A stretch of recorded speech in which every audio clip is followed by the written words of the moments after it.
Hello students, in this session we are going to understand what is the difference between Euclid's division lemma and Euclid's division algorithm. So first of all, we will see what is Euclid's division lemma. So most of the people will get confused with Euclid's division lemma and Euclid's division algorithm. So let me explain you what is Euclid's division lemma first. So we will see that. If you look at the Euclid's division lemma, you have learned this concept in our previous classes, in the sense like you might have studied in your 6th standard. So what exactly it means? Given positive integers a and b, there exists unique pair of integers q and r satisfying a is equal to bq plus r, where 0 less than or equal to r less than b. So this is one of the definition of your Euclid's division lemma. Okay, forget about this if you don't understand. So let me give you an example which you already know. For example, what I wanted to do, I wanted to divide 15 with 8. So how many times I will be able to divide? 8 ones are 8, 8 twos are 16. So 16 is more than 15, that's the reason I will take only one time. So 8 ones are 8 and 15 minus 8, the value remainder is 7. So we know already this concept in our earlier classes. So where if I need to check my answer whether I have done this division properly or not. So this 15 value, whatever I have here, the 15 value should be equal to this 8 into 1 plus 7. So 8 into 1, 8 plus 7 should equal to 15. So that is how we have learnt this concept. So this concept, what we will be calling the 15? 15 is your dividend, and that is your a value, and b is your divisor, that value here is 8, and also you have quotient q, that is 1 here, and the remainder is r. So if you look at the definition here, a is equal to bq plus r. So what is my a? 15 is equal to bq, 8 into 1 plus r, remainder 7. So where your remainder is r, if you look at 0 less than or equal to r less than b. So what is my b value? B value is 8. So this concept we will call it as Euclid's division lemma. What does it mean? It is a proven statement. That means whenever you divide any value, so if you wanted to make sure that your answer is correct, you can verify that using your dividend value is equal to divisor into quotient plus remainder. So that concept we will call it as division lemma. So that means if something is already proven, so that we can call it as lemma. So what other example we can see is, for example, if you have a value, say take an example of, let's say you take an example of 4.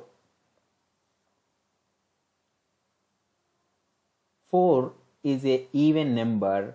If I say 2 divides all even numbers, that means you can divide 4 with 2. How many times? 2 times. The remainder is 0. 6 is another even number. You can also divide 6, also gets divided by 2, where 2 how many times? 3 times. That means all the even numbers are divided by 2. This is also one of the proven statements. So these kind of things we will call it as lemma.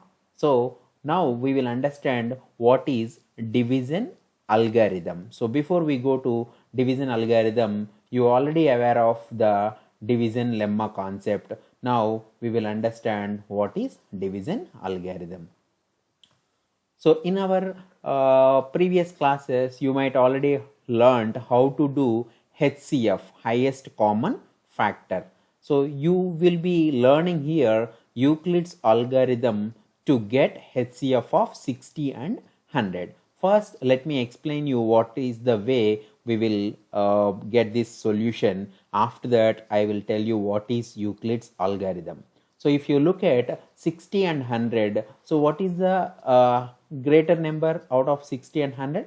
100 is the greater. So 100 is greater than 60. Now what I'm going to do is, when 100 is divided by 60, then the remainder is 40. So how we will be getting? So if you look at, I will be able to write 100 is equal to 60 into 1 plus 40. So if you see our previous lemma formula, my A is equal to BQ plus R. So what is my remainder here? Remainder is 40. Now what I wanted to do is, so since my remainder is not 0, I am going to divide again this 40.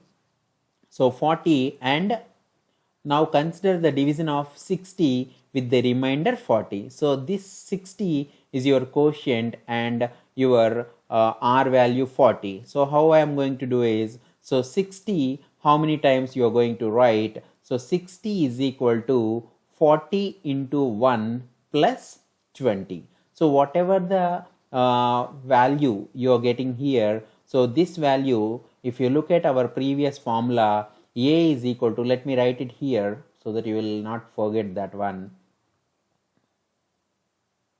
Your A value is equal to BQ plus R. So what is your B here? Your B is equal to 60 and R is equal to 40. So now what I am going to do is, so I am going to take this value, B value and R value, and out of these two, 60 is greater value, and I am dividing the 60 with 40. So how you are going to get that? So 60 is equal to 40 into 1 plus 20. Now again what I have to do, I have to take the remainder is still not 0. So you have to do this process till you get the remainder as 0. So in that case, again I have to divide 40 with 20. So same thing I'm going to do.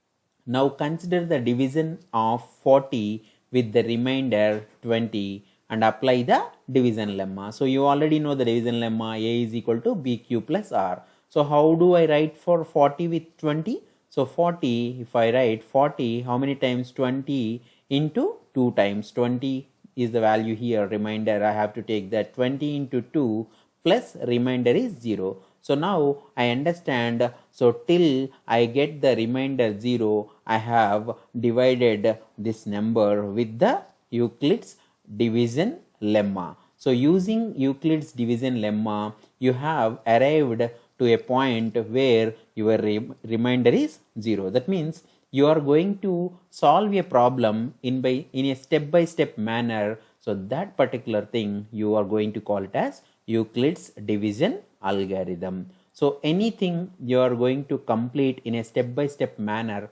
that we will be calling it as algorithm. So you have used the Euclid's division lemma, so that's the reason we are calling it as Euclid's division algorithm. You can call, okay. So that is the difference between Euclid's division lemma and Euclid's division algorithm. So now if you look at, so the main GCF of this value will be for 160, the GCF value is 20. So the same thing we're going to learn here. So see here, using a formula, Euclid's division algorithm, to obtain the HCF of two positive integers, say C and D, with C greater than D. So just now we have seen 60 and 100, where 100 is C here and D is 60. So assume 100 is greater than 60. Then what we are going to do is, first you apply the division lemma, Euclid's division lemma, to C and D. So we find unique pair of whole numbers Q and R such that C is equal to DQ plus R, where 0 less than or equal to R less than D. So this is what we have seen when we have divided with 100. So the same thing next, if your remainder is equal to 0, then the HCF of C and D the HCF of C and D, what you will be getting? So whatever the value, so D you are getting, that will be your HCF for C and D. So if R is not equal to 0, then you have to apply the division lemma to D and R. So that is what we have done. So I will explain you again with examples so that you will be able to understand it clearly. So you have to continue the process till the remainder is 0, and then finally the divisor at this stage will be the required HCF. So what I'm going to do is I'm going to demonstrate the same example which we have seen in the previous slide. So what is that? For example, first what we have taken, your C value is 100 here, and how you have written 60 into 1 plus 40. So C is equal to 100 and your D is equal to 60 and C is equal to DQ plus R. That is the formula. Your D is equal to, already 60 you have written, Q is equal to 1 and R is equal to 40. As my R is not equal to 0, what I am going to do is I am going to take my D value, that is 60 is equal to 40 into 1 plus 20. So again your R value is not equal to 0. Here also your R value is not equal to 0. What I am going to do is I am going to write again 40 is equal to 20 into 2 plus 0. So if you look at 20 into 2 is 40 and your remainder is equal to 0. So that means whatever the divisor you are getting here, this value, the 20 value will be the HCF of 160. So HCF of 160 is your D, that is 20. So the highest common factor between 100 and 60 would be your 20. So this is how you are going to get the HCF for two given integer numbers using Euclid's division algorithm. So you need to understand the step-by-step procedure in order to achieve the Euclid's division algorithm. So this is the difference between Euclid's division lemma and Euclid's division algorithm.